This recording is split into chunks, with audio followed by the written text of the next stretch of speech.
আমি ফরিদা আর আমার ছেলে জসিম আমাকে বিয়ে করবে এ কথাটা আমি কখনো কল্পনাও করিনি। আমাদের স্কাইপে কথোপকথন দিয়েই সব শুরু। লন্ডনে আর জসিম কানাডাতে পড়াশোনা করছিল।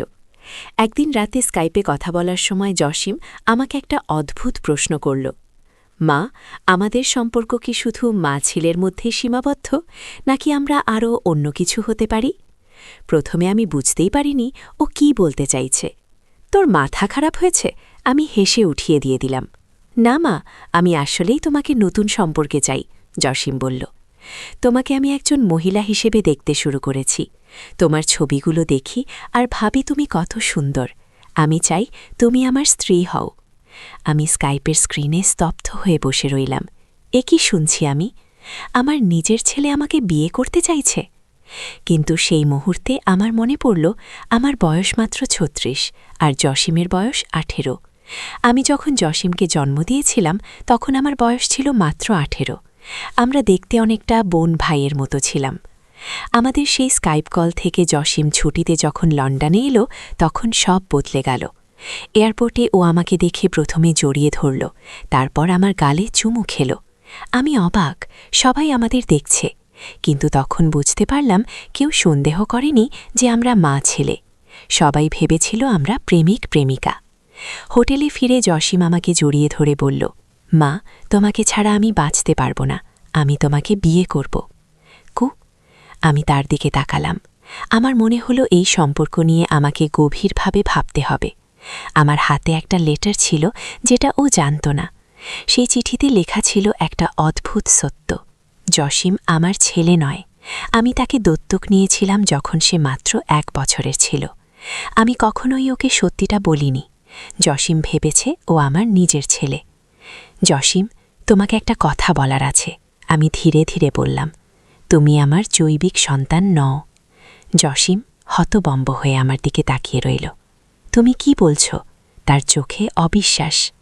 আমি আমার ব্যাগ থেকে একটা পুরনো ফটো বের করলাম। আমি তোমাকে একটা আশ্রয় থেকে নিয়ে এসেছিলাম, তখন তোমার বয়স ছিল মাত্র ১ বছর।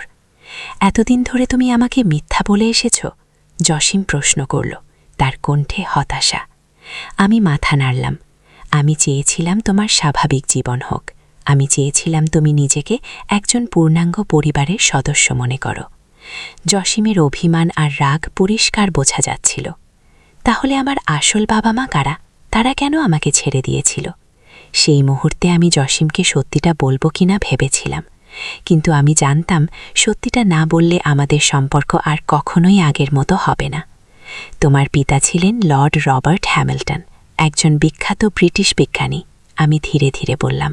আর তোমার মা ছিলেন মালিকা দাস, একজন ভারতীয় গবেষক। তারা একসাথে কাজ করতেন একটি গোপন সরকারি প্রকল্পে, কিন্তু একটি অদ্ভুত দুর্ঘটনায় তারা অব্দেই মারা যান। গো? জসিমের চোখে অবিশ্বাস আর কৌতূহলের মিশেল দেখা গেল। কিসের প্রকল্প? কি দুর্ঘটনা?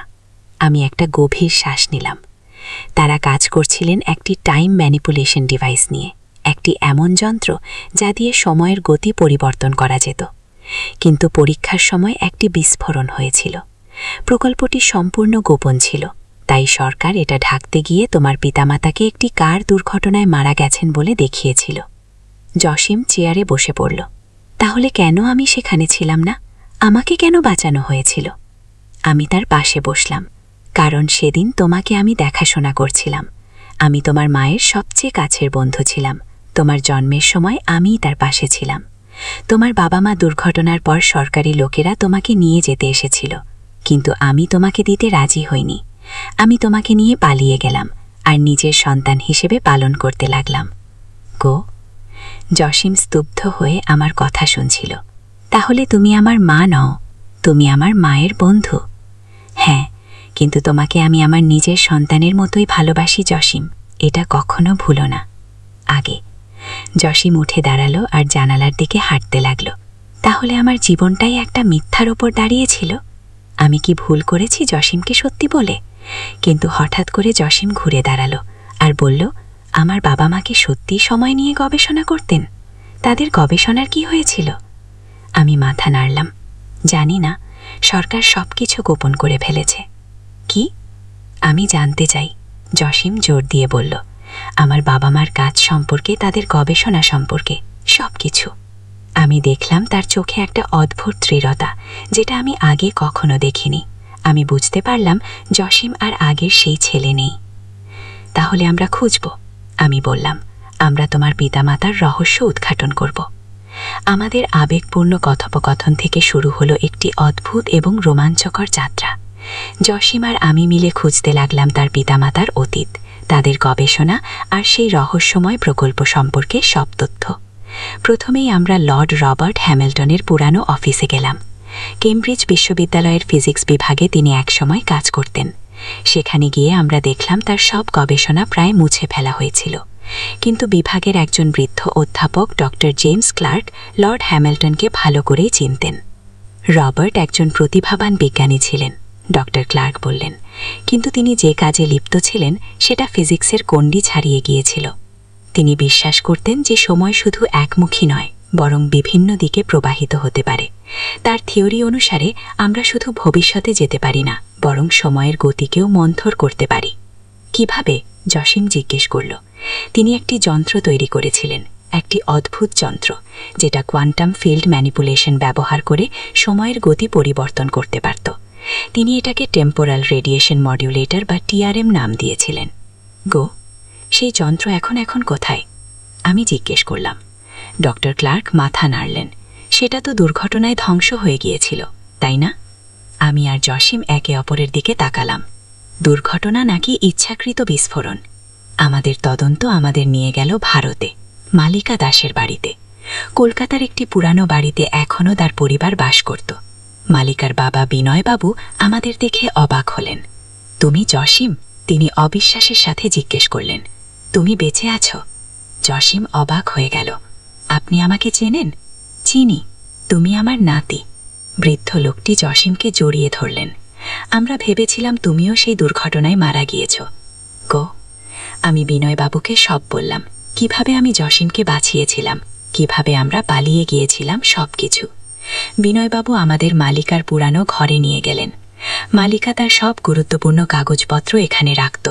তার মৃত্যুর পর আমি এই ঘর ঠিক তেমনই রেখেছি।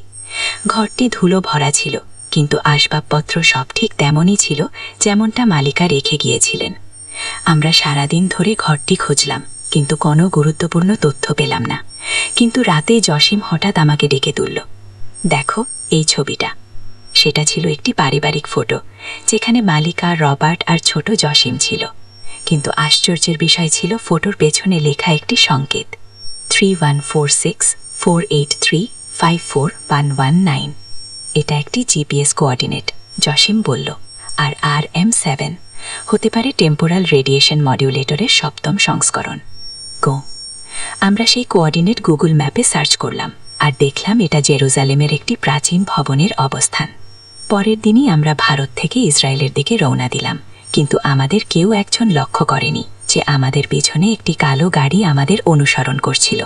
কোনো অজানা শত্রু আমাদের তদন্তে নজর রাখছিল। জেরুজালেমে পৌঁছে আমরা সেই প্রাচীন ভবনে গেলাম। বাইরে থেকে এটা একটি ছোট মিউজিয়াম মনে হচ্ছিল। ভেতরে ঢুকে আমরা দেখলাম এটা একটি পুরাতাত্ত্বিক প্রদর্শনী, যেখানে প্রাচীন ইহুদি সভ্যতার নিদর্শন রাখা ছিল। মিউজিয়ামের ম্যানেজার, একজন বৃদ্ধ ইহুদি লোক, আমাদের দেখে অবাক হলেন।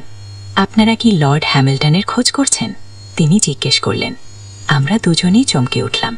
আপনি কিভাবে জানলেন? জসিম জিজ্ঞেস করল। লোকটি হাসলেন। কারণ আপনার চোখ দেখে আমি বুঝতে পারছি আপনি তার ছেলে। আসুন আমি আপনাদের দেখাই। তিনি আমাদের নিয়ে গেলেন মিউজিয়ামের পেছনের দিকে, একটা গোপন দরজা দিয়ে। সেখানে ছিল একটা ভূগর্ভস্থ ল্যাব। সেখানে নানা ধরনের যন্ত্রপাতি ছিল, যেগুলো আমি কখনো দেখিনি। এটাই ছিল লর্ড হ্যামিল্টনের গোপন ল্যাব, লোকটি বললেন। তিনি আর ডক্টর দাস এখানে তাদের গবেষণা চালিয়ে গিয়েছিলেন। সরকারি প্রকল্প শেষ হবার পরও। কেন এখানে? আমি জিজ্ঞেস করলাম। কারণ জেরুজালেম একটি অদ্ভুত শহর, লোকটি বললেন। এখানে পৃথিবীর আধ্যাত্মিক শক্তির একটি কেন্দ্র আছে, আর তাদের গবেষণা ছিল সময় নিয়ে। সময় আর আধ্যাত্মিকতা একই সূত্রে বাঁধা। গো, আমরা ল্যাবের চারপাশে ঘুরতে লাগলাম। সেখানে ছিল নানা ধরনের নোটবুক, ডায়াগ্রাম আর যন্ত্রাংশ, কিন্তু TRM7 নামক যন্ত্রটির কোনো চিহ্ন ছিল না। তারা সফল হয়েছিলেন, লোকটি হঠাৎ করে বললেন। তারা সময়ের গতি ধীর করতে পেরেছিলেন। কিভাবে? জসিম জিজ্ঞেস করল। তারা আবিষ্কার করেছিলেন যে মানুষের চেতনার মাধ্যমে সময়ের গতি পরিবর্তন করা যায়। তারা একটি যন্ত্র বানিয়েছিলেন যা মানুষের চেতনাকে বাইরে থেকে নিয়ন্ত্রণ করতে পারত। এই মাধ্যমে কোনো ব্যক্তি চাইলে নিজের চারপাশের সময়ের গতি ধীর করে দিতে পারত। এটা কি সম্ভব? আমি অবিশ্বাসের সাথে জিজ্ঞেস করলাম। হ্যাঁ, কিন্তু এতে বিপদ ছিল, লোকটি বললেন। কারণ যেখানে সময়ের গতি ধীর হয় সেখানে নিয়মের বিপরীতে যেতে হয়, আর প্রকৃতি তার নিয়মের বিরুদ্ধে কাউকে যেতে দেয় না। আগে তারা মারা গিয়েছিলেন কারণ? জসিম প্রশ্ন অসমাপ্ত রেখে বলল, কারণ প্রকৃতি প্রতিশোধ নিয়েছিল। লোকটি বললেন, তারা যখন TRM-7 পরীক্ষা করছিলেন তখন সময়ের গতি এতটাই ধীর হয়ে গিয়েছিল যে তারা প্রায় স্থির হয়ে গিয়েছিলেন, কিন্তু হঠাৎ করে আবার সময় স্বাভাবিক প্রতিস্থাপন করেছিলেন। এই চিহ্ন দিয়ে তুমি যন্ত্রটি সক্রিয় করতে পারো। কিন্তু যন্ত্রটি কোথায় আমি জিজ্ঞেস করলাম। লোকটি একটা পুরনো পাথরের বাক্স বের করলেন। এটা তারা আমার কাছে রেখে গিয়েছিলেন। তোমার জন্যই। তারা জানতেন একদিন তুমি এখানে আসবে। কি? জসিম সেই বাক্সটি খুলল। ভেতরে ছিল একটি অদ্ভুত ধাতব বস্তু, ঘড়ির মতো, কিন্তু তার মধ্যে জ্বলছিল একটি নীল আলো। TRM-7। জসিম ফিসফিস করে বলল। হঠাৎ করে আমরা শুনতে পেলাম কিছু লোকের পায়ের শব্দ। আমরা ফিরে দেখলাম কয়েকজন কালো পোশাক পরা লোক হাতে বন্দুক নিয়ে সিঁড়ি দিয়ে নেমে আসছে। ওরা এসে গেছে, বৃদ্ধ লোকটি বললেন। ওরা চায় না যে TRM-7 তোমার হাতে পড়ুক। কারা ওরা? আমি প্রশ্ন করলাম। একটি গোপন সংস্থা, টেম্পোরাল গার্ডিয়ান। ওরা সময় সম্পর্কিত সব গবেষণা নিয়ন্ত্রণ করে। আমরা দ্রুত পালানোর চেষ্টা করলাম, কিন্তু পেছন থেকে গুলির শব্দ শুনতে পেলাম। বৃদ্ধ লোকটি আহত হলেন। পালাও, তিনি বললেন। TRM-7 নিয়ে পালাও, এটা শুধু তোমাদের হাতেই নিরাপদ। জসিম TRM-7 হাতে নিয়ে আমার দিকে তাকালো। আমরা কি করব? আমরা পালাবো, আমি বললাম। আমরা মিউজিয়ামের পেছনের দরজা দিয়ে বেরিয়ে প্রাচীন জেরুজালেমের গলিতে ছুটে পালালাম। পেছনে কালো পোশাক পরা লোকেরা আমাদের তাড়া করল। আমরা প্রাচীন শহরের গলিগুজি পার হয়ে একটা বাজারে পৌঁছলাম। সেখানে জনতার মধ্যে মিশে গেলাম। আমরা জানতাম আমাদের কাছে সময় কম। টেম্পোরাল গার্ডিয়ানরা আমাদের খুঁজে বের করবেই। আমাদের একটা প্ল্যান দরকার, আমি বললাম। আমি জানি কোথায় যেতে হবে, জসিম হঠাৎ বলল। তার চোখে একটা অদ্ভুত আত্মবিশ্বাস দেখলাম। কোথায়? দুবাই। TRM-7-এর ভেতরে আমি একটা ম্যাপ দেখতে পাচ্ছি, কোঅর্ডিনেটস। আমরা সেই রাতেই জেরুজালেম থেকে দুবাই রওনা দিলাম। আমাদের পেছনে টেম্পোরাল গার্ডিয়ানরা ছিল, কিন্তু আমরা কৌশলে তাদের এড়িয়ে যেতে সক্ষম হলাম।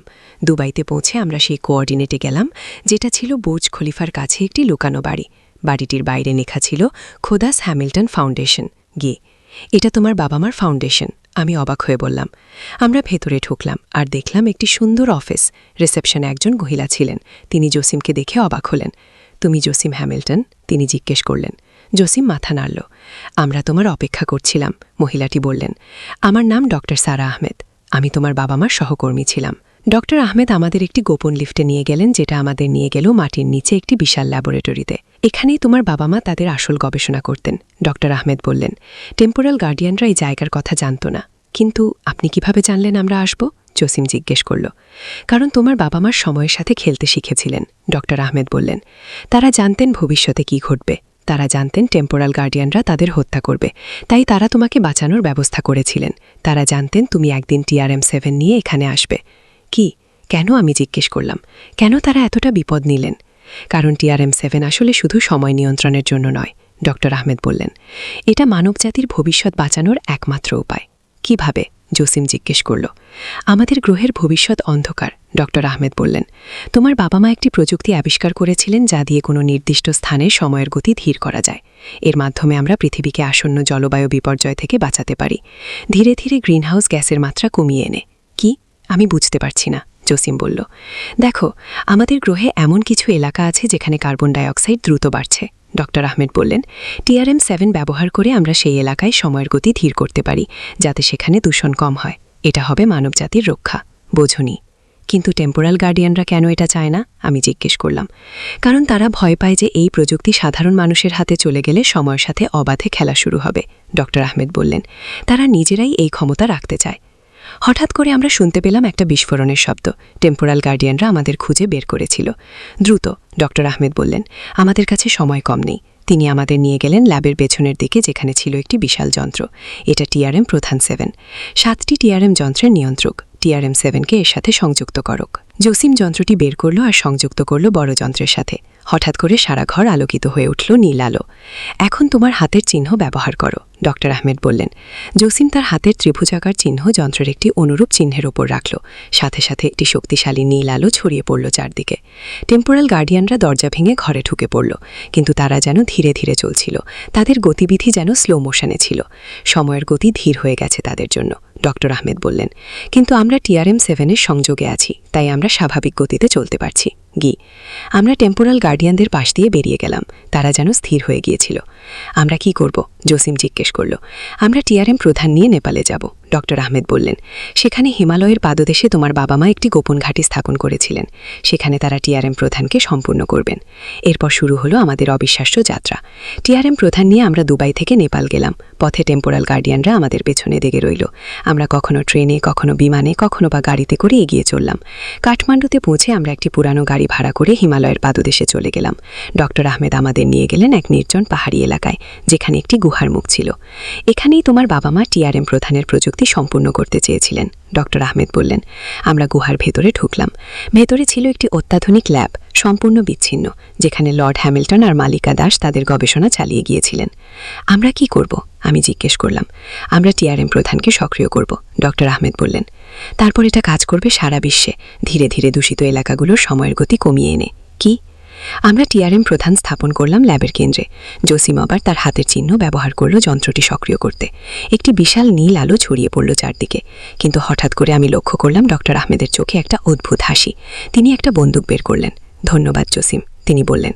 এখন আমি TRM প্রধান নিয়ন্ত্রণ করব।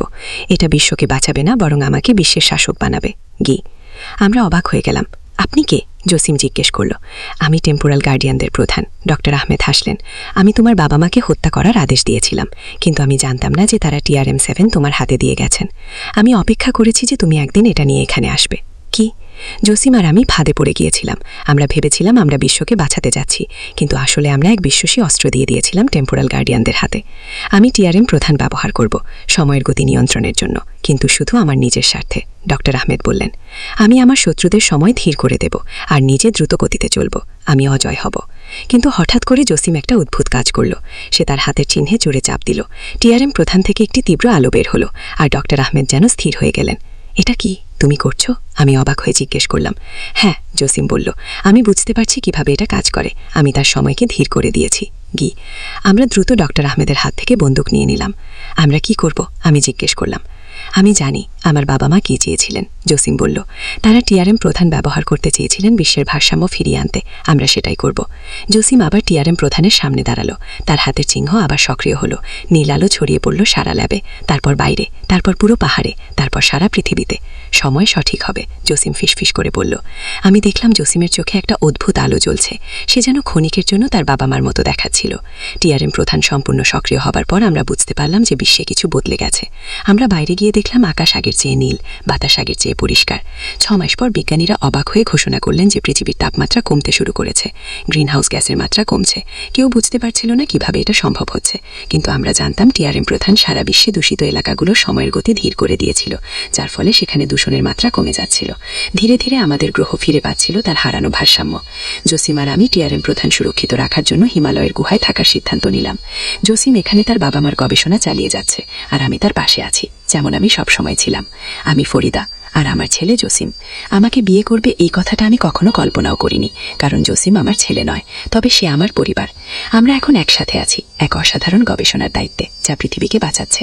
আমরা হারিয়ে যাওয়া বাবা মার সন্তান, অভিভাবকের সম্পর্ক নয়। আমরা হয়ে উঠেছি একটি মিশনের 2 সহযোদ্ধা, যারা বিশ্বের ভবিষ্যৎ রক্ষা করছে।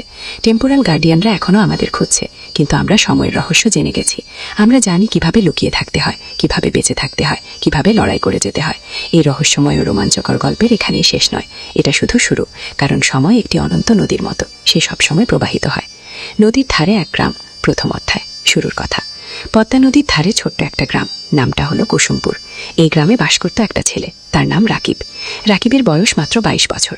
লেখাপড়ায় ভালো ছিল সে, কিন্তু টাকার অভাবে ঢাকা বিশ্ববিদ্যালয়ে ভর্তি পরীক্ষা দিতে পারেনি। এখন গ্রামের স্কুলে পড়ায়, মাসে বেতন পায় 1000 টাকা। রাকিবের বাবা মারা গেছেন 3 বছর আগে। মা আছেন, ছোট্ট একটা বোন আছে, নাম মিথিলা। মিথিলার বয়স 15, এইচএসসি পরীক্ষা দেবে আগামী বছর। রাকিবের স্বপ্ন ছিল মিথিলাকে ডাক্তার বানাবে, কিন্তু স্বপ্ন আর বাস্তবের মধ্যে অনেক দূরত্ব। শীতের সকাল, কুয়াশায় ঢাকা গ্রাম। রাকিব স্কুলে যাওয়ার জন্য তৈরি হচ্ছে। মা খাবার দিয়েছে একটা টিফিন বক্সে, ভাত আর ডিম ভাজি। রাকিব সাইকেল নিয়ে বেরিয়ে পড়ল। স্কুল 5 কিলোমিটার দূরে। পথে যেতে যেতে রাকিব ভাবছিল তার জীবনের কথা। এই গ্রামে আর কতদিন থাকবে? ঢাকায় গিয়ে কিছু করা যায় কি না? কিন্তু মা আর মিথিলাকে রেখে কিভাবে যাবে? মনটা খারাপ হয়ে গেল। স্কুলে পৌঁছে দেখল হেড স্যার দাঁড়িয়ে আছেন। হেড স্যার মানিক স্যার, বয়স 50-এর কাছাকাছি, ভালো মানুষ, রাকিবকে অনেক স্নেহ করেন। রাকিব, একটু আমার রুমে এসো। ওকে মানিক স্যার বললেন। রাকিব রুমে ঢুকল। মানিক স্যার বললেন, তুমি তো জানো আমাদের স্কুলের অবস্থা ভালো না, সরকারি অনুদান কমে গেছে, আমরা হয়তো তোমার বেতন আর বাড়াতে পারব না। রাকিবের মনটা ভেঙে গেল, কিন্তু সে কিছু বলল না, শুধু মাথা নেড়ে বলল, বুঝতে পারছি স্যার। তবে একটা খবর আছে, মানিক স্যার বললেন। শুনেছি জেলা শহরে একটা এনজিও শিক্ষক খুঁজছে, বেতন ভালো, 15,000 টাকা। তুমি চাইলে আবেদন করতে পারো। রাকিব একটু ভাবো। জেলা শহর মানে প্রায় 30 কিলোমিটার দূরে, রোজ যাওয়া আসা করা মুশকিল, থাকতে হবে সেখানে। স্যার, আমি ভেবে দেখি, রাকিব বলল। ক্লাস শুরু হলো। রাকিব বাচ্চাদের বাংলা পড়াচ্ছে। ছোট্ট ছোট্ট মুখ, সবাই মন দিয়ে শুনছে। রাকিব ভাবল, এই বাচ্চাদের ছেড়ে কিভাবে যাবে? স্কুল ছুটের পর রাকিব বাড়ি ফিরো। মা রান্না করছে, মিথিলা পড়াশোনা করছে। রাকিব মাকে এনজিওর কথা বলল। মা চুপ করে রইল কিছুক্ষণ, তারপর বলল, ভাই, তুমি যা ভালো মনে করো তাই করো, আমরা সামলে নেব। কিন্তু রাকিব দেখে মায়ের চোখে পানি। দ্বিতীয় অধ্যায়, নতুন সিদ্ধান্ত। সেই রাতে রাকিব ঘুমাতে পারে না। বারবার একই চিন্তা মাথায় আসছে। কি করবে? এখানে থাকবে নাকি নতুন জায়গায় যাবে? পরদিন শুক্রবার, ছুটির দিন। রাকিব সকালে উঠে নদীর ধারে গেল। পদ্মা নদী। শীতকালে পানি কমে যায়, বালুর চর জেগে ওঠে। রাকিব একটা চরের ওপর বসল। দূরে মাছ ধরা নৌকা দেখা যাচ্ছে। রাকিব ছোটবেলার কথা ভাবো। বাবা জীবিত ছিলেন তখন, বাবাও মাছ ধরতেন। একদিন নৌকা উল্টে গিয়ে বাবা ডুবে মারা যান। সেদিন থেকে রাকিবের জীবন বদলে গেল। লেখাপড়া ছেড়ে দিতে হলো, মাকে সাহায্য করতে হলো। হঠাৎ কেউ পেছন থেকে ডাকে, রাকিব ভাই। রাকিব ফিরে তাকালো। দেখো, তার বন্ধু সাজিদ দাঁড়িয়ে আছে। সাজিদ ঢাকায় থাকে, প্রাইভেট কোম্পানিতে চাকরি করে। গ্রামে এসেছে ঈদের ছুটিতে। সাজিদ, কবে এলি? রাকিব খুশি হল। গতকাল এলাম, তোর খোঁজেই এসেছিলাম। তুই? সাজিদ পাশে বসে দুই বন্ধু অনেকক্ষণ গল্প করল।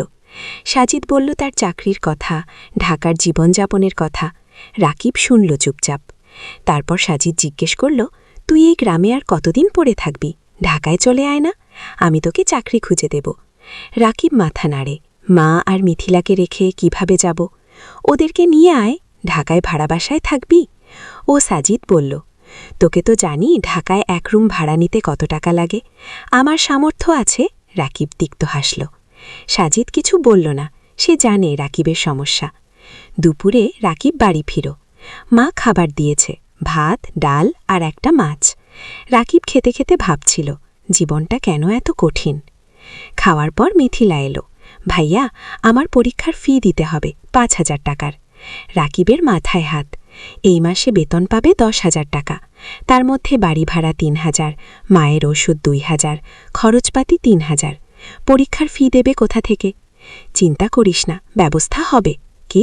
রাকিব বলল। কিন্তু ব্যবস্থা হবে কিভাবে? রাকিব জানে না।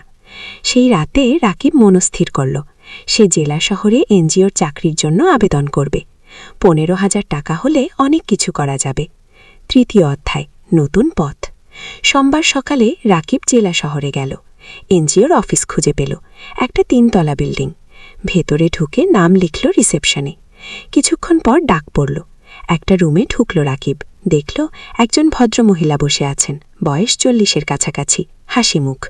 বসুন, আপনার নাম? মহিলা জিজ্ঞেস করলেন।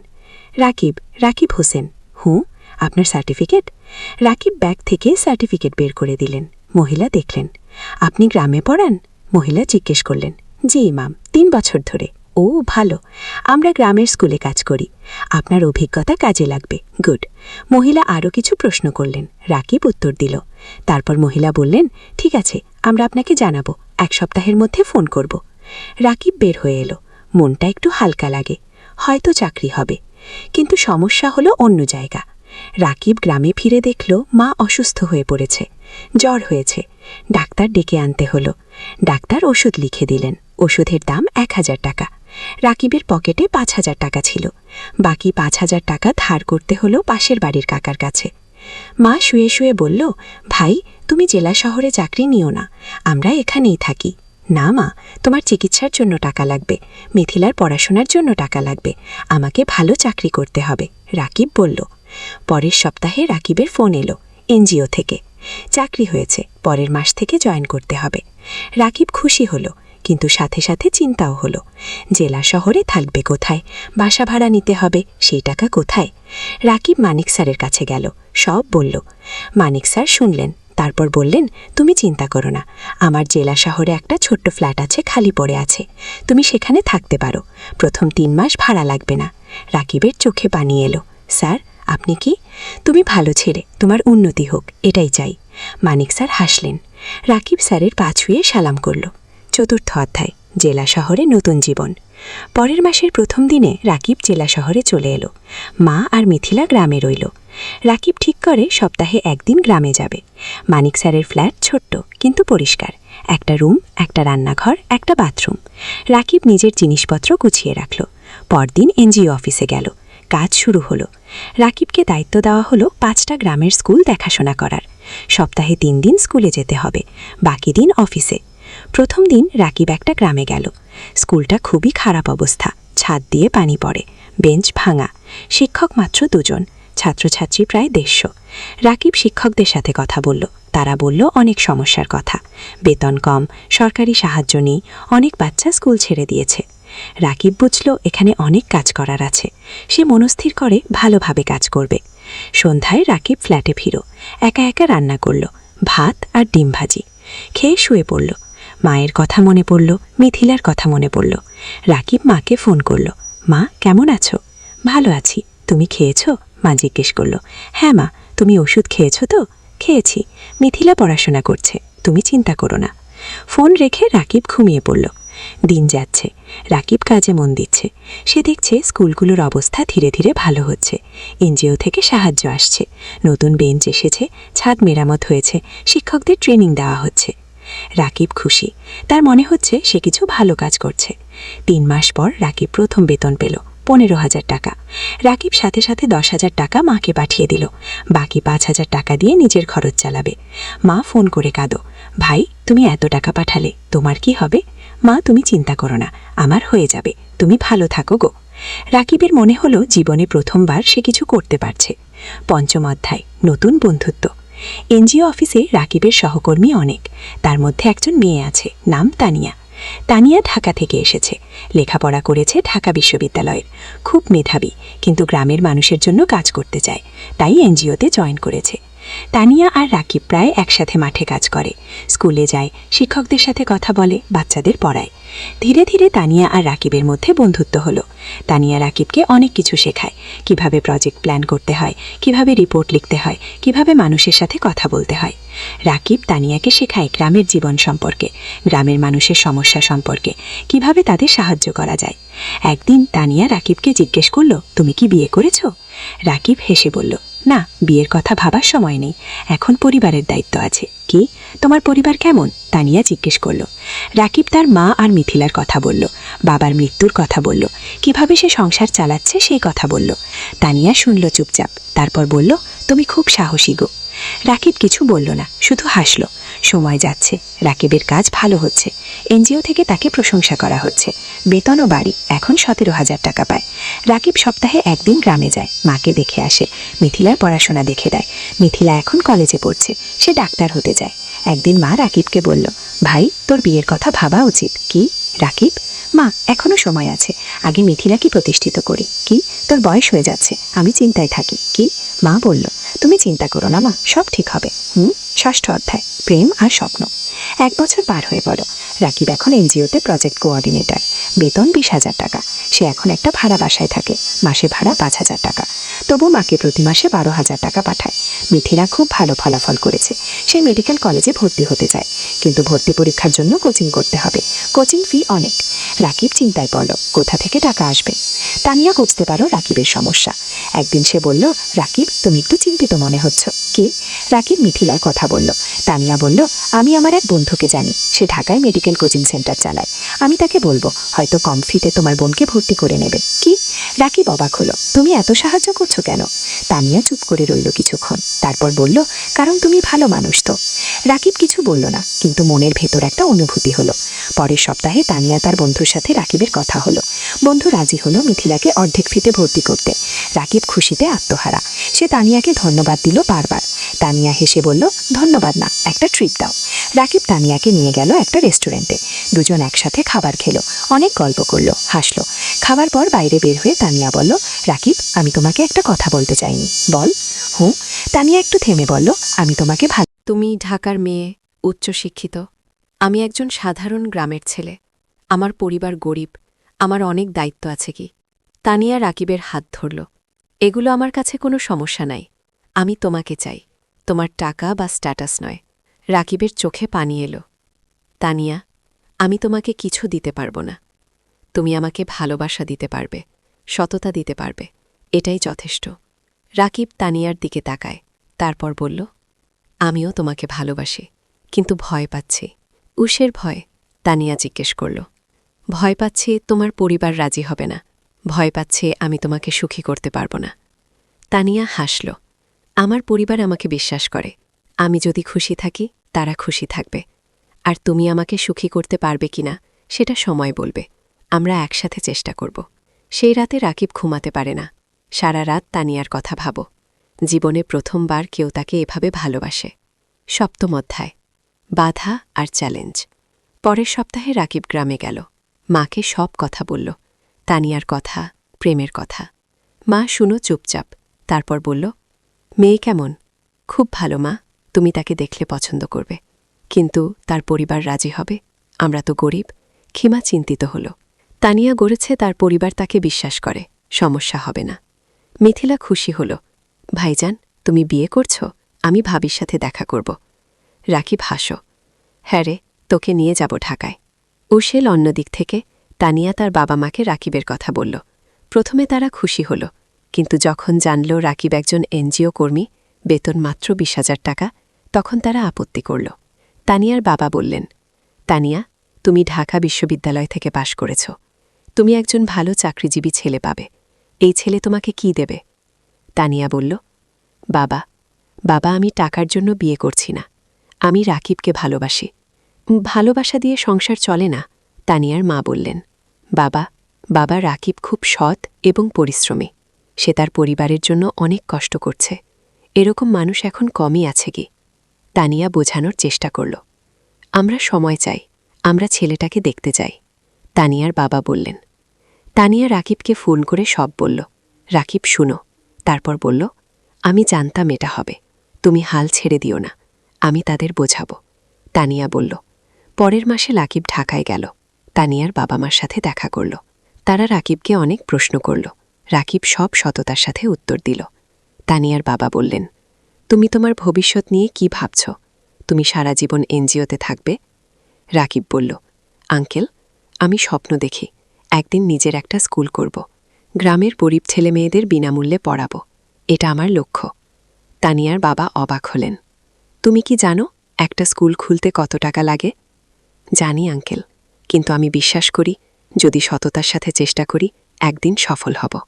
তানিয়ার বাবা কিছু বললেন না, কিন্তু রাকিবের চোখে যে আগুন দেখলেন সেটা তাকে ভাবিয়ে তুলব। সেই রাতে তানিয়ার বাবা মা আলোচনা করলেন। তারপর তারা রাজি হলেন, কিন্তু একটা শর্ত দিলেন, রাকিবকে আরও ভালো চাকরি খুঁজতে হবে। রাকিব শর্ত মেনে নিল। অষ্টম অধ্যায়, নতুন সুযোগ।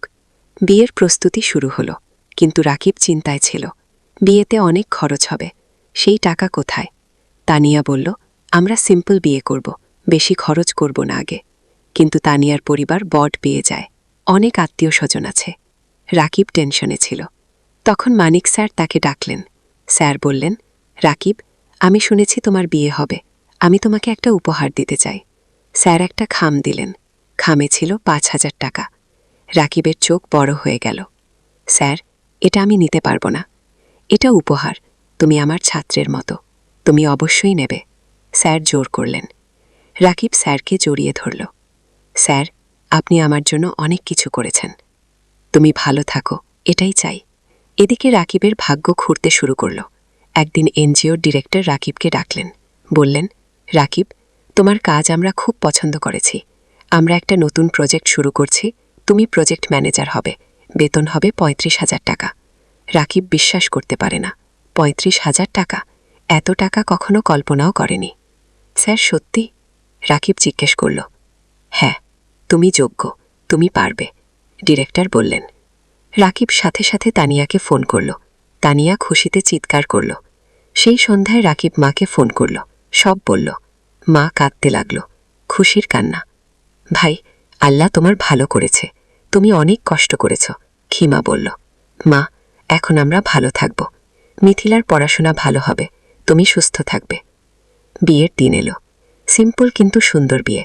গ্রাম থেকে মা আর মিথিলা এসেছে। রাকিবের বন্ধুরা এসেছে, এনজিও অফিসের সবাই এসেছে।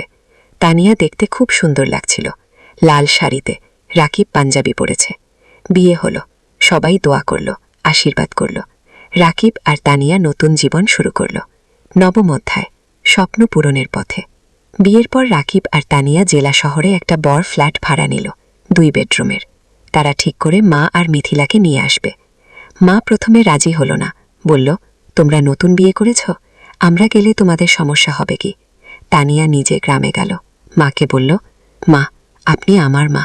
আপনি না থাকলে আমার সংসার অসম্পূর্ণ। মা তানিয়াকে জড়িয়ে ধরল। মা, তুমি খুব ভালো। মা আর মিথিলা জেলা শহরে চলে এলো। এখন তারা সবাই একসাথে থাকে। মিথিলা ঢাকায় কোচিং করছে। সে খুব মন দিয়ে পড়ছে। তার লক্ষ্য মেডিকেল কলেজে চান্স পাওয়া। রাকিব নতুন প্রজেক্টে কাজ শুরু করেছে। প্রজেক্টটা খুব বড়। 15টা গ্রামে কাজ করতে হবে। স্কুল, স্বাস্থ্যকেন্দ্র, নারী উন্নয়ন, সব ধরনের কাজ। রাকিব খুব ব্যস্ত হয়ে গেল। সকাল থেকে রাত পর্যন্ত কাজ। কিন্তু সে খুশি, কারণ সে মানুষের উপকার করছে। তানিয়াও কাজ করছে, সেও একটা প্রজেক্টে আছে। তাদের দুজনের মিলে এখন বেতন 55,000 টাকা। এত টাকা রাকিব কখনো কল্পনাও করেনি। এখন তারা স্বাচ্ছন্দ্যে আছে। মায়ের ভালো চিকিৎসা হচ্ছে, মিথিলার পড়াশোনা ভালো হচ্ছে। রাকিব কিছু টাকা সেভিংসও করছে। একদিন রাকিব তানিয়াকে বলল, তুমি জানো, আমার স্বপ্ন ছিল একটা স্কুল করা। হ্যাঁ, মনে আছে। তুমি এখনো সেই স্বপ্ন দেখো? তানিয়া জিজ্ঞেস করল। হ্যাঁ, আমি ভাবছি, আমরা যদি কিছু টাকা সেভ করি, তাহলে হয়তো একদিন একটা ছোট্ট স্কুল খুলতে পারব। তানিয়া হাসো। চলো আমরা একসাথে এই স্বপ্ন পূরণ করব। দুজনে মিলে প্ল্যান করতে লাগলো, কিভাবে টাকা জমাবে, কোথায় স্কুল খুলবে, কিভাবে চালাবে। 1 বছর পর মিথিলা মেডিকেল ভর্তি পরীক্ষা দিল। রেজাল্ট আসল, সে চান্স পেয়েছে সরকারি মেডিকেল কলেজে। পুরো পরিবার খুশিতে আত্মহারা। মা কাঁদল। রাকিব মিথিলাকে জড়িয়ে ধরল। তানিয়া মিষ্টি বিতরণ করল। ভাইয়া, এটা তোমার জন্য। তুমি আমার জন্য সব ত্যাগ করেছ। মিথিলা কাঁদতে কাঁদতে বলল, না রে, এটা তোর নিজের যোগ্যতা, তুই মন দিয়ে পড়েছিস। রাকিব বলল। সেই রাতে রাকিব ছাদে দাঁড়িয়ে আকাশের দিকে তাকায়। তার মনে পড়ল বাবার কথা। বাবা বেঁচে থাকলে কত খুশি হতেন। তানিয়া এসে পাশে দাঁড়াও। কি ভাবছ? বাবার কথা ভাবছি, সেই গরিব দিনগুলোর কথা ভাবছি। আজ আমরা এত দূর এসেছি। হ্যাঁ, আর এটা শুধু শুরু। আমাদের আরও অনেক পথ যেতে হবে। তানিয়া বলল। 10ম অধ্যায়, চূড়ান্ত স্বপ্ন। 3 বছর পার হয়ে গেল। রাকিব এখন এনজিওর সিনিয়র প্রজেক্ট ম্যানেজার। বেতন 35,000 টাকা। Tania project coordinator. বেতন 40,000 টাকা। মিথিলা এখন মেডিকেল কলেজের 3য় বর্ষে। সে খুব ভালো পড়ছে। তার লক্ষ্য একজন ভালো ডাক্তার হওয়া এবং গ্রামের মানুষের সেবা করা। মা এখন সুস্থ, তার মুখে হাসি ফিরে এসেছে। রাকিব আর তানিয়া এই 3 বছরে প্রায় 10 লক্ষ টাকা সেভ করেছে। এখন তারা ঠিক করেছে স্বপ্নের স্কুল খুলবে। রাকিব গ্রামে গিয়ে একটা জমি কিনল, 2 বিঘা জমি। সেখানে স্কুল করবে। তারা ব্যাংক থেকে লোন নিল, আরও 5 লক্ষ টাকা। মোট 15 লক্ষ টাকা দিয়ে স্কুল তৈরি করা শুরু হলো। মানিক স্যার অনেক সাহায্য করলেন। তিনি স্কুলের ডিজাইন করে দিলেন, শিক্ষক খুঁজে দিলেন। 6 মাস পর স্কুল তৈরি হলো। নাম দেওয়া হলো আলোর পাঠশালা। স্লোগান, শিক্ষা আলো, শিক্ষায় মুক্তি। স্কুলে গরিব পরিবারের বাচ্চারা বিনামূল্যে পড়বে, ধনী পরিবারের বাচ্চারা কম ফিতে পড়বে। এই ফি দিয়ে স্কুল চলবে। স্কুল খোলার দিন গ্রামের সব মানুষ এলো। জেলা প্রশাসক এলেন উদ্বোধন করতে। মানিক স্যার, এনজিও ডিরেক্টর সবাই এলেন। রাকিব মাইকে দাঁড়িয়ে বলল, আমি একসময় খুব গরিব ছিলাম, লেখাপড়া করতে পারিনি ঠিকমতো, কিন্তু আমি হাল ছাড়িনি। আজ আমি এই স্কুল করলাম যাতে গ্রামের কোনো বাচ্চাকে টাকার অভাবে লেখাপড়া ছাড়তে না হয়। সবাই হাততালি দিল। তানিয়া বলল, এই স্কুল শুধু আমার স্বামীর স্বপ্ন নয়, আমার স্বপ্ন। আমরা চাই এই গ্রামের প্রতিটা বাচ্চা শিক্ষিত হোক। আবার হাততালি। স্কুল চালু হলো। প্রথম দিন 50 জন বাচ্চা ভর্তি হলো। দ্বিতীয় মাসে 1, তৃতীয় মাসে 2। রাকিব আর তানিয়া সপ্তাহে 3 দিন স্কুলে যায়। বাচ্চাদের পড়ায়, শিক্ষকদের ট্রেনিং দেয়, স্কুল দেখাশোনা করে। মিথিলা ছুটির দিনে স্কুলে এসে বাচ্চাদের স্বাস্থ্য চেক আপ করে বিনামূল্যে। মা রান্না করে বাচ্চাদের খাওয়ায়। অনেক বাচ্চা গরিব পরিবার থেকে আসে, তারা দুপুরে খায় না, মা তাদের খাওয়ায়। 2 বছর পর স্কুলে 500 জন বাচ্চা পড়ছে, 10 জন শিক্ষক আছে। স্কুল ভালোভাবে চলছে। জেলার মধ্যেই আলোর পাঠশালা একটা আদর্শ স্কুল হিসেবে পরিচিতি পেয়েছে। 11 অধ্যায়, জীবনের পূর্ণতা। 5 বছর পর রাকিবের বয়স এখন 33, তানিয়ার বয়স 31। তাদের একটা মেয়ে হয়েছে, নাম রাখা হয়েছে অনন্যা। অনন্যার বয়স 2 বছর। মিথিলা এখন ডাক্তার, সে একটা সরকারি হাসপাতালে কাজ করছে। সে গ্রামের মানুষের বিনামূল্যে সেবা দেয়। মা সুস্থ এবং খুশি, তার নাতনি অনন্যাকে নিয়ে সময় কাটায়। আলোর পাঠশালা কি এখন জেলার সেরা স্কুলগুলোর একটা। এখানে 1000 বাচ্চা পড়ছে, 20 জন শিক্ষক আছে। স্কুলের রেজাল্ট খুব ভালো। রাকিব আর তানিয়া এখন আর এনজিওতে কাজ করে না, তারা পুরোপুরি স্কুলে সময় দেয়। তারা আরও 2টো স্কুল খোলার পরিকল্পনা করছে। একদিন রাকিব স্কুলের ছাদে দাঁড়িয়ে আছে। তানিয়া এসে পাশে দাঁড়াও। কি ভাবছ? তানিয়া জিজ্ঞেস করল। ভাবছি আমাদের যাত্রার কথা। 8 বছর আগে আমি একজন গরিব স্কুল শিক্ষক ছিলাম। সব তুচ্ছ যখন দেখি, একটা গরিব বাচ্চা আমাদের স্কুলে পড়ে ভালো রেজাল্ট করছে কি? তানিয়া মাথা নেয়। একদম ঠিক। তুমি জানো, গত সপ্তাহে সেই রহিম নামের ছেলেটা এসেছিল, যে 3 বছর আগে আমাদের স্কুলে ভর্তি হয়েছিল? হ্যাঁ, মনে আছে। তার বাবা রিক্সা চালায়। সে ক্লাসে ফার্স্ট হয়েছে। তার বাবা এসে আমার পা ছুঁয়ে কাঁদছিল, বলছিল আপনারা না থাকলে আমার ছেলে লেখাপড়া শিখতে পারত না। রাকিবের চোখ ভিজে গেল। এই মুহূর্তগুলোর জন্যই আমরা কাজ করি। কি? হঠাৎ অনন্যা দৌড়ে এলো। বাবা, বাবা দেখো আমি কি এঁকেছি। রাকিব মেয়েকে কোলে তুলে নিয়ে অনন্যা একটা ছবি দেখায়। একটা স্কুল, সামনে অনেক বাচ্চা। এটা কি? রাকিব জিজ্ঞেস করল। এটা আমাদের স্কুল। দাদু বলেছে তুমি এই স্কুল বানিয়েছ গো, অনন্যা বলল। রাকিব মেয়ের কোপালে চুমু খেল। হ্যাঁ রে, একদিন তুইও বড় হয়ে ভালো কিছু করবি কি? আমি ডাক্তার হব, মাসির মতো। তারপর গরিব মানুষদের দেখো, অনন্যা বলল। তানিয়া হাসো। দেখছ, আমাদের পরবর্তী প্রজন্ম স্বপ্ন দেখছে। 12 অধ্যায়, নতুন চ্যালেঞ্জ। কিন্তু জীবন কখনো সোজা পথে চলে না। একদিন রাকিব খবর পেল স্কুলের জমি নিয়ে সমস্যা হয়েছে। একজন স্থানীয় রাজনীতিবিদ দাবি করছে জমিটো তার। রাকিব চিন্তায় পড়ে গেল। সে আইনজীবীর সাথে দেখা করল। আইনজীবী বলল, কাগজপত্র দেখাও। রাকিব সব কাগজ দেখাওল। আইনজীবী দেখে বলল, তোমার কাগজ ঠিক আছে, কিন্তু ওই লোক ক্ষমতাবান, সে ঝামেলা করবে। গো, তাহলে কি করব? রাকিব জিজ্ঞেস করল। কোর্টে কেস করতে হবে, সময় লাগবে, টাকাও লাগবে। গো। রাকিব বাড়ি ফিরে তানিয়াকে সব বলল। তানিয়া শোন, তারপর বলল, আমরা লড়ব, আমরা সত্যের পক্ষে আছি। কেস শুরু হলো। প্রতি সপ্তাহে কোর্টে যেতে হচ্ছে, আইনজীবীর ফি দিতে হচ্ছে, টাকা খরচ হচ্ছে অনেক, কিন্তু রাকিব হাল ছাড়ল না। সে জানে সে ন্যায়ের পক্ষে। এই সময় গ্রামের মানুষ রাকিবের পাশে দাঁড়াল। তারা একটা কমিটি করল। সবাই মিলে টাকা তুলো রাকিবকে সাহায্য করার জন্য। একদিন গ্রামের চেয়ারম্যান রাকিবের কাছে এসে বলল, রাকিব, তুমি আমাদের গ্রামের গর্ব, তুমি আমাদের বাচ্চাদের শিক্ষিত করছ, আমরা তোমাকে একা ছাড়ব নাই। রাকিব কান্নায় ভেঙে পড়ল। আপনারা আমার পরিবার। ও, মানিক স্যারও সাহায্য করলেন। তিনি জেলা প্রশাসকের সাথে কথা বলল। প্রশাসক বিশ্বাসটা দেখলেন। 6 মাস পর কোর্ট রায় দিল রাকিবের পক্ষে, জমি রাকিবেরই। সেই দিন স্কুলে উৎসব হল, সবাই খুশি, বাচ্চারা নাচও গাইল। রাকিব মাইকে বলল, আজ আমরা জিতেছি, কিন্তু এটা শুধু আমার জয় নয়, এটা আমাদের সবার জয়, সত্যের জয়। উপদশ অধ্যায় সম্প্রসারণ। কেস জেতার পর রাকিবের আত্মবিশ্বাস বেড়ে গেল। সে ঠিক করে আরও একটা স্কুল খুলবে পাশের জেলায়। তানিয়া রাজি হল। তারা আবার সেভিংস শুরু করল। এই সময় একটা বড় সুখবর। একটা আন্তর্জাতিক এনজিও তাদের স্কুলের কথা শুনেছে। তারা সাহায্য করতে চায়। এনজিওর একজন প্রতিনিধি এলোই আলোর পাঠশালাকে দেখতে। সেসব দেখে শিক্ষকদের সাথে কথা বলল, বাচ্চাদের সাথে কথা বলল। তারপর সে রাকিবকে বলল, আমরা আপনার কাজে মুগ্ধ। আমরা আপনাকে 10 লক্ষ টাকা গ্রান্ট দিতে চাই নতুন স্কুলের জন্য। রাকিব বিশ্বাস করতে পারল না। 10 লক্ষ টাকা? সত্যি? রাকিব জিজ্ঞেস করল। হ্যাঁ, আপনি একটা প্রস্তাব লিখে পাঠান, আমরা অনুমোদন করব। রাকিব আর তানিয়া রাত দিন পরিশ্রম করে প্রস্তাব লিখে পাঠিয়ে দিন। 1 মাস পর অনুমোদন এলো। 10 লক্ষ টাকা। রাকিব পাশের জেলায় জমি কিনা নতুন স্কুল তৈরি শুরু হলো। এবার আরও বড় স্কুল, আরও ভালো সুবিধা। মিথিলা বলল, ভাইজান, নতুন স্কুলে একটা হেলথ ক্লিনিক বানাও। আমি সপ্তাহে 1 দিন এসে বাচ্চাদের দেখব। চমৎকার আইডিয়া। রাকিব বলল। নতুন স্কুলে একটা হেলথ ক্লিনিকও তৈরি হলো। মিথিলা আর তার 2 জন সহকর্মী ডাক্তার সেখানে বিনামূল্যে সেবা দিয়া। নতুন স্কুলের নাম দেয়া হলো আলোর পাঠশালা 2। এখানেও গরিব বাচ্চারা বিনামূল্যে পড়ে। 1 বছরে দ্বিতীয় স্কুলেও 500 বাচ্চা ভর্তি হলো। রাকিবের স্বপ্ন আরও বড় হলো। সে ভাবল জেলার প্রতিটা গ্রামে একটা করে স্কুল করবে। চতুর্দশ অধ্যায় পুরস্কার। 3 বছর পর রাকিব এখন 40 বছরের। তার 5টাই আলোর পাঠশালা গো। আছে 10টা জেলায় প্রায় 3000 বাচ্চা পড়ছে। 200 শিক্ষক কাজ করছে। একদিন রাকিব একটা ফোন পেল ঢাকা থেকে, শিক্ষা মন্ত্রণালয় থেকে। আপনি রাকিব হোসেন? ফোনে একজন জিজ্ঞেস করল।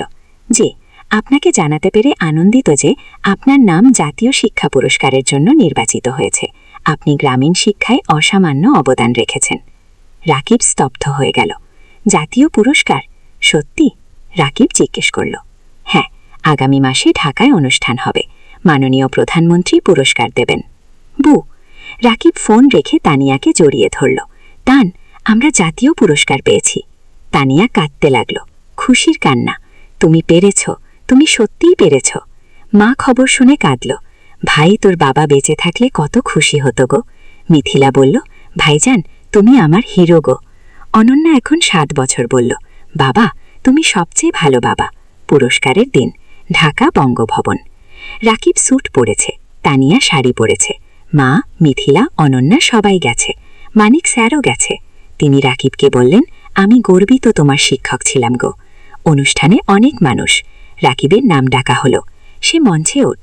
প্রধানমন্ত্রী তাকে পুরস্কার দিলেন। একটা ক্রেস্ট, একটা সার্টিফিকেট আর 5 লক্ষ টাকা। রাকিব মাইকে দাঁড়িয়ে বলল, আমি একজন সাধারণ গ্রামের ছেলে। আমার বাবা রিক্সা চালাতেন। আমি গরিব পরিবার থেকে এসেছি, কিন্তু আমি স্বপ্ন দেখতে ছাড়িনি। আজ আমি এখানে দাঁড়িয়ে বলতে পারি যে কেউ পারে যদি সে চেষ্টা করে। কি? পুরো হল হাততালিতে মুখরিত হলো। এই পুরস্কার শুধু আমার নয়, এটা আমার স্ত্রী তানিয়ার, আমার মায়ের, আমার বোন মিথিলার, আমার গরু মানিক স্যারের, আর আমার সেই সব বাচ্চাদের যারা আলোর পাঠশালায় পড়ছে। আবার হাততালি। অনুষ্ঠান শেষ হলো। সবাই বাড়ি ফিরো। সেই রাতে রাকিব বেল নিতে দাঁড়িয়ে আকাশের দিকে তাকায়। তার মনে পড়ল সেই দিনের কথা, যখন সে পদ্মা নদীর ধারে বসে ভাবছিল জীবন দিয়ে কি করবে। আজ সেই জীবন কত বদলে গেছে। তানিয়া এসে পাশে দাঁড়ালো। কি ভাবছ? ভাবছি আমরা কত দূর এসেছি, আর ভাবছি আমাদের এখনো কত কাজ বাকি। হ্যাঁ, আমাদের স্বপ্ন এখনো শেষ হয়নি। তানিয়া বলল। 5ম অধ্যায় উত্তরাধিকার। আরও 5 বছর কেটে গেল। রাকিবের বয়স এখন 42। তার 10টাই আলোর পাঠশালা গো। আছে 10টা জেলায় 6000 বাচ্চা পড়ছে। 400 শিক্ষক কাজ করছে। মিথিলা এখন একজন সফল ডাক্তার। সে নিজের একটা হাসপাতাল খুলেছে, গরিব মানুষদের বিনামূল্যে চিকিৎসা দিয়া। অনন্যা এখন 12 বছর। সে আলোর পাঠশালাতেই পড়ছে। সে খুব মেধাবী। তার স্বপ্ন শিক্ষক হওয়া, বাবার মতো। মা এখন অনেক বয়স, কিন্তু সুস্থ। সে নাতি নাতিনীদের নিয়ে সময় কাটায়। হ্যাঁ, রাকিবের এখন 2 সন্তান। অনন্যার পরে একটা ছেলে হয়েছে, নাম অনির্বাণ, বয়স 5 বছর। রাকিব এখন একটা বড় শিক্ষা প্রতিষ্ঠানের প্রতিষ্ঠাতা। তার কাজের স্বীকৃতি সারা দেশে। বিদেশ থেকেও মানুষ আসে তার স্কুল দেখতে। কিন্তু রাকিব এখনও সেই সাধারণ মানুষই আছে। সে নিজে স্কুলে যায়, বাচ্চাদের পড়ায়, তাদের সাথে খেলে। একদিন একজন সাংবাদিক রাকিবকে ইন্টারভিউ করতে এলো। সে জিজ্ঞেস করল, আপনার সাফল্যের রহস্য কি? রাকিব হেসে বলল, রহস্য বলে কিছু নেই, শুধু 3টা জিনিস: স্বপ্ন, পরিশ্রম আর সততা। গো, আপনার ভবিষ্যৎ পরিকল্পনা? আরও 20টা স্কুল খুলবে, প্রতিটা জেলায়, যাতে কোনো বাচ্চা শিক্ষা থেকে বঞ্চিত না হয়। আপনি কি রাজনীতিতে আসবেন? অনেকে বলছে আপনি দেশের জন্য অনেক করতে পারবেন। রাকিব মাথা নাড়ায়, না, আমি শিক্ষক থাকতে চাই, রাজনীতি আমার জায়গা নয়। সাংবাদিক আরও অনেক প্রশ্ন করল। রাকিব উত্তর দিল। সেই রাতে টিভিতে ইন্টারভিউ দেখানো হলো, পুরো দেশ দেখল। অনেক মানুষ অনুপ্রাণিত হলো রাকিবের গল্পে। পরের দিন রাকিবের ফোন বাজতে লাগলো। অনেক মানুষ সাহায্য করতে চায়, ডোনেশন দিতে চায়, স্বেচ্ছাসেবক হতে চায়। রাকিব তানিয়াকে বলল, দেখছো, মানুষ ভালো কাজে এগিয়ে আসতে চায়, শুধু সুযোগ দরকার। তানিয়া বলল, হ্যাঁ, আর তুমি সেই সুযোগ তৈরি করেছ। সেই শ্রদ্ধায় জীবনের অর্থ। আরও 10 বছর পরের ঘটনা। রাকিবের বয়স এখন 55, চুলে পাক ধরেছে, কিন্তু চোখে এখনও সেই আগুন। তার এখন 25টাই আলোর পাঠশালা গো আছে। 15,000 বাচ্চা পড়ছে, 1000-এর বেশি শিক্ষক কাজ করছে। মা আর বেঁচে নেই, 3 বছর আগে মারা গেছেন শান্তিতে। তার সেই ইচ্ছা ছিল রাকিব যেন তার কাজ চালিয়ে যায়। রাকিব সেই ওয়াদা রেখেছে। মিথিলা এখন একজন সফল ডাক্তার, তার হাসপাতাল জেলার সেরা হাসপাতাল। সে বিয়ে করেছে একজন ইঞ্জিনিয়ারকে, তাদের 2 সন্তান। অনন্যা এখন 22 বছর, সে শিক্ষক হয়েছে, আলোর পাঠশালাতেই পড়ায়। সে বাবার উত্তরসূরি। অনির্বাণ এখন 15 বছর, সে মেডিকেলে পড়তে চায়, মাসির মতো ডাক্তার হতে চায়। রাকিব এখন অনেক কম সময় অফিসে থাকে, বেশিরভাগ সময় বাচ্চাদের সাথে থাকে, গল্প বলে, গান শেখায়, জীবনের পাঠ দেয়। একদিন একটা বাচ্চা রাকিব জিজ্ঞেস করল, স্যার, আপনি এত কিছু করলেন কেন?